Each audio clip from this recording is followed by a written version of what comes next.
3. The Sojourn at Amathus. The Master and his apostles remained near Amathus for almost 3 weeks.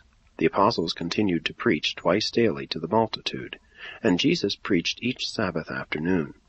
It became impossible to continue the Wednesday playtime, so Andrew arranged that 2 apostles should rest each day of the 6 days in the week, while all were on duty during the Sabbath services. Peter, James, and John did most of the public preaching. Philip, Nathanael, Thomas, and Simon did much of the personal work, and conducted classes for special groups of inquirers. The twins continued their general police supervision, while Andrew, Matthew, and Judas developed into a general managerial committee of 3, although each of these 3 also did considerable religious work. Andrew was much occupied with the task of adjusting the constantly recurring misunderstandings and disagreements between the disciples of John and the newer disciples of Jesus. Serious situations would arise every few days, but Andrew, with the assistance of his apostolic associates, managed to induce the contending parties to come to some sort of agreement, at least temporarily. Jesus refused to participate in any of these conferences, neither would he give any advice about the proper adjustment of these difficulties. He never once offered a suggestion as to how the apostles should solve these perplexing problems. When Andrew came to Jesus with these questions, he would always say, "It is not wise for the host to participate in the family troubles of his guests. A wise parent never takes sides in the petty quarrels of his own children." The Master displayed great wisdom and manifested perfect fairness in all of his dealings with his apostles and with all of his disciples. Jesus was truly a master of men.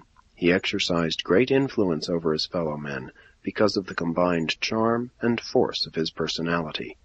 There was a subtle, commanding influence in his rugged, nomadic, and homeless life. There was intellectual attractiveness and spiritual drawing power in his authoritative manner of teaching, in his lucid logic, his strength of reasoning, his sagacious insight, his alertness of mind, his matchless poise, and his sublime tolerance. He was simple, manly, honest, and fearless.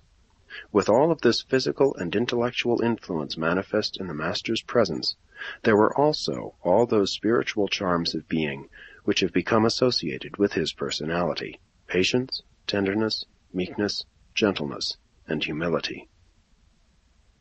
Jesus of Nazareth was indeed a strong and forceful personality. He was an intellectual power and a spiritual stronghold.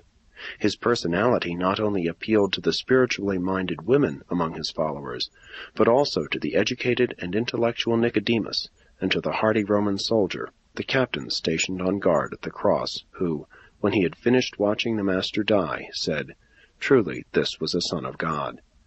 And red-blooded, rugged Galilean fishermen called him Master. The pictures of Jesus have been most unfortunate. These paintings of the Christ have exerted a deleterious influence on youth. The temple merchants would hardly have fled before Jesus if he had been such a man as your artists usually have depicted. His was a dignified manhood. He was good, but natural. Jesus did not pose as a mild, sweet, gentle, and kindly mystic. His teaching was thrillingly dynamic.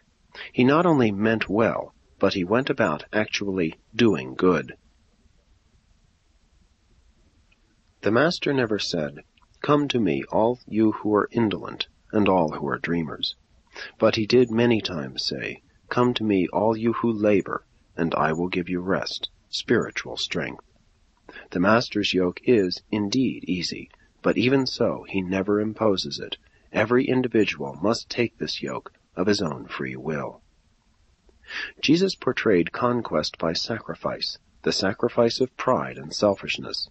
By showing mercy, he meant to portray spiritual deliverance from all grudges, grievances, anger, and the lust for selfish power and revenge.